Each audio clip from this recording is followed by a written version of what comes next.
Hello mga farmlat, kamusta po kayo? Ayan, welcome to my vlog. Ayan, nandito po tayo ngayon sa Barangay Kapaluhan, Calauag, Quezon. Kasama natin si Kuya Aton. Ayan, may kubo-kubo na dito. So, wow! Saan galing yan, Kuya? Ano ay, huli nito ni, binibigay sa akin yung isa nito, kabila ko. Kabila ko. 120 daw yung kuha niya, kanina. Sige. Yung malaki. Ayan, so, maayos na. Hindi, wala naman to sira, di ba? May tilis lang dyan. Atilas lang. Okay. Ayan, nandito po tayo ngayon sa Barangay Kapaluhan. Ayan, malapit po sa dinadayong White Sand Beach. So, sa mga farmlat natin naghahanap ng retirement plan na malit lang yung budget. Tama-tama po kasi ito. 250,000 lang, may fish pan ka na. At pwede mo pang ipasok yung sasakyan hanggang dito. So, ito po ay may right of way talaga. Dahil doongan po ito ng mga may bangka ng mga mangingisda dito. Kaya wala pong maghaharang ng daan dyan. Kaya kung makikita nyo nga po, meron pang street light na solar. So, isang patunay po na talagang daanan po ito. Ano po? So, yun, ang distance po nitong property doon po sa may tabing kalsada, nasa 300-400 meters po. Ayan. Pero nakakapasok dyan sa sasakyan. So, dahil nga po hindi na masyadong nadadaanan, pwede nyo namang isayos na lang.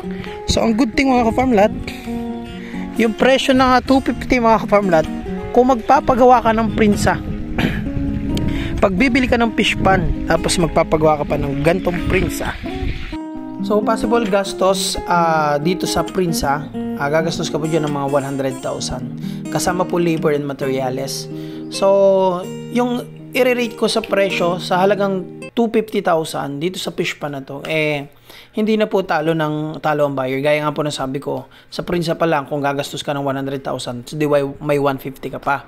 So kung magpapatamba ka ng pilapil, magpapahukay ka, so possible yung 150 mapupunta lang sa improvement o sa labor ng pagpapapakyaw nito para lang isaayos mo maging fish pan. Kaya po, not bad sa halagang 250. Parang ang binili mo lang dito improvement, which is ang kagandahan pa sa location ng property sa Kapaluhan po yan. Now, which is yung location ng property ay malapit po sa beach, pwede nyo lakarin, pwede naman po kayo magmotor. Kung may 4 wheels po kayo, pwede nyo namang ipasok din yung sasakyan nyo. And kung meron po kayong bangka, pag park nyo ng bangka nyo, yun na yung fish pan. Dahil tabing ilog po ang fish pan. Yan, kung mahilig kayong mamangka, maminwit, pwede po kayo dyan. Ano po? So, yun yung okay na okay sa akin pagdating dito sa property na to.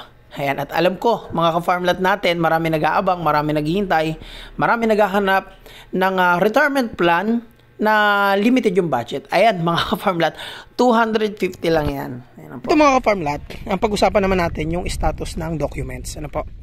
So ngayon mga ka-farmlat, ito pong nakikita nyong nyugan na yan. Po, yan po ay titulado po yan, lahat yan ay CLOA or agrarian. Dati kasi, iilang tao lang ang may-ari ng Kapaluhan, itong barangay nito. Ang mga may-ari dito may 30 hectares, 40 hectares. Ngayon, meron po baga tayong batas na ang bawat individual hanggang 5 hectares lang. So, anong nangyari? Yung mga tenant, yung mga anak ng tenant, ay hinati-hati po yun, kinuha ng government, binayaran sa dating may-ari sa mura, tapos binenta ng hulugan ng agrarian. So yung award, ano po, hindi naman yun bigay as in, at may hulugan po sila for 30 years. So ano nangyari, disinukat po yan ng agrarian. So ngayon, di ba po ang agrarian more on sa pagtatanim, sa agricultural land. So dahil mga ka-farmlat, syempre yung part na abot ng tubig, hindi na yan matataniman, kaya inireject ng agrarian yan. So nireject siya dahil hindi siya katanim-tanim.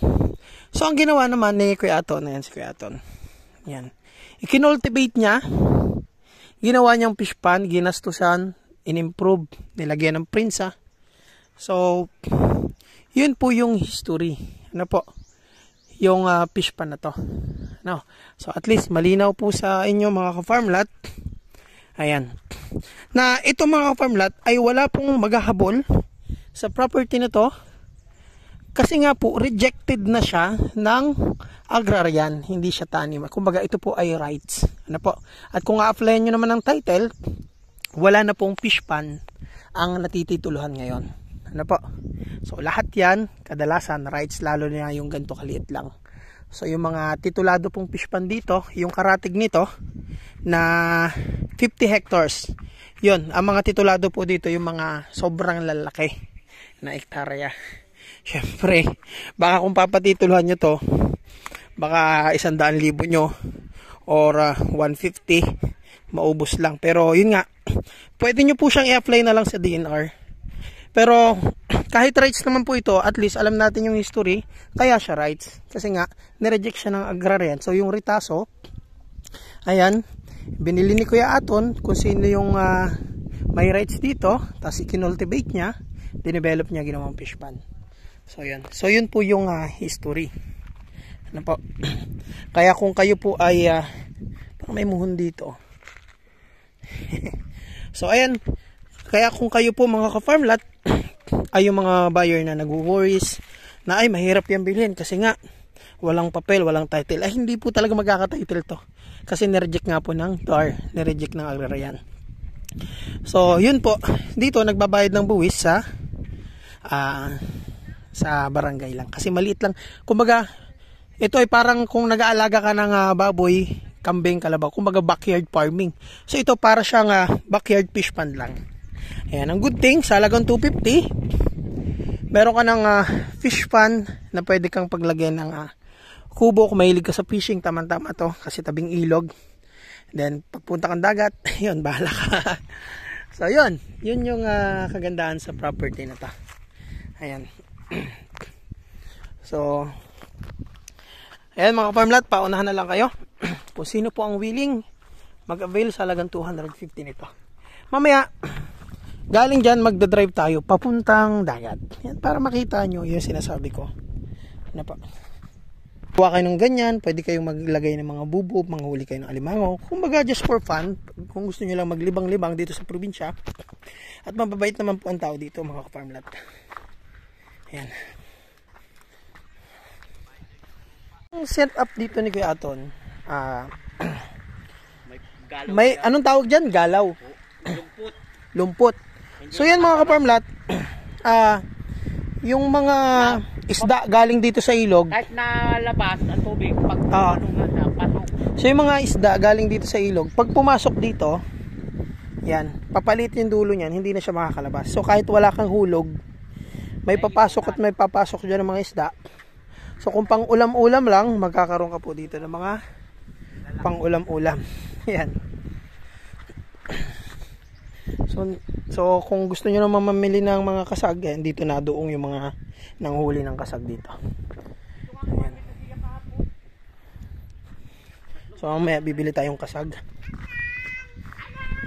So ito yung nabili nila mama, no? Oo, ito. Nakita mo ang ulo, ang Titingnan natin itong karating mga ka-farmlat. ba, ito gisampung lang ata ito, hindi lang. Sa dami nito tilapia. Saka yung samaran, lalaki. Ayan. So yung nakabili na sa atin dito, yung buyer natin from Japan. Ayan. Padating daw yun ay. So hinulugan po ito. May sumpo din ito. Ano hinulog mo dito? Sumpo, bangus. Yun lang naman ang ano dito. Ayan, ang cute ng prinsa dito. Pero ang laman nito, Ang liit lang. may tilapia, may samaral, may bangus. So ito ang buyer sana nito yung taga US, kaya lang hindi niya tinuloy. So sinala po ng buyer natin from Japan. Ano po? So yun po yung history. Yun po yung dating ginagawa nila kay Atan. Ayan. Ganda. Yan. Ayan na po yung mga isda. Ayan, hindi nakapagdala ng bawgay pag binawa. So ganun din doon. Pag nabili nyo yun, paglalagyan nyo. Ayan. Ay, mas Parang kaya doon ang 2,000. Matutuwa kayo. Ito nga dahil kakargahan ng... Ayun o, yun o. Oo. Kakargahan nga daw ito ng marami, sabi ni ma'am. Ayan. Sabi ko, patabaan So mo ganito na po maganda sa fish pan. Lalagyan nyo ng ganito, lambat. yan, Para may pagalaw. sakali mo mag-overflow, hindi makakatakas yung isda. Lalo sa alimango. Limango. Yan. So napakaganda kasi tabing ilog lang oh. Kung mahilig kayo mamangka, Yan, mula dito mga ka-farmlat, lalabas tayo papuntang kalsada, papuntang dagat para matansya nyo yung distance niya sa dagat.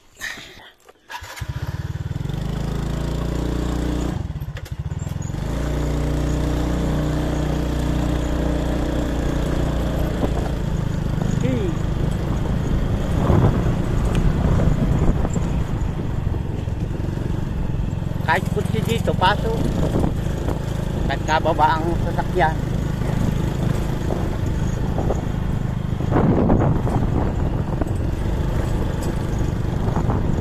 Namay sa mga kuwanan. Yung Pilipinibi nga ay, kahit maputik, lusot kami ay.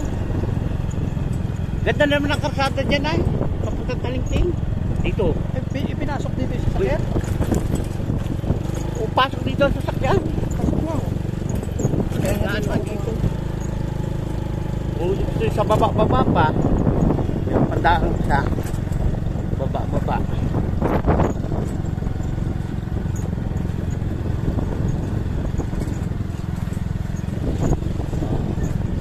Diretso ko lang yung video. Hindi diretso lang namin video.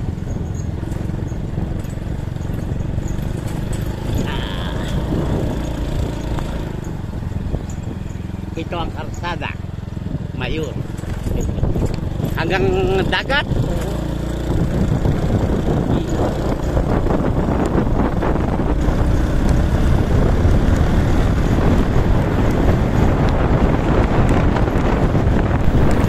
So ito na yung sentro ng barangay mga ka-farmlat. Ayan. So madadaanan natin dito yung National High School. Ayan. Ay, Kapaluhan High School pala. Ayan. And yung Kapaluhan Elementary, sa una-unahan lang din. So, dyan po sa left side yung papuntang Barangay Hall. Ayan. And then sa una-unahan, ito na po yung elementary school. So, ayan.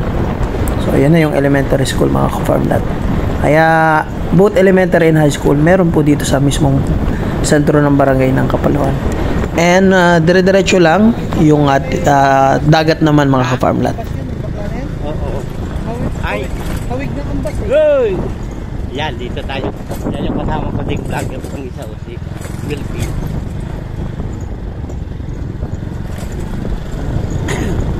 Tuloy tayo ng pathway.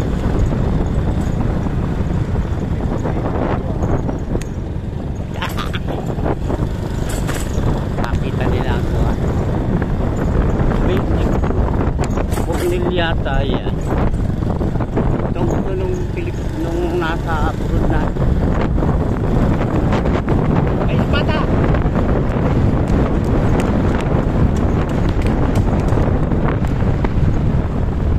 kami pa sa tao kahit naman.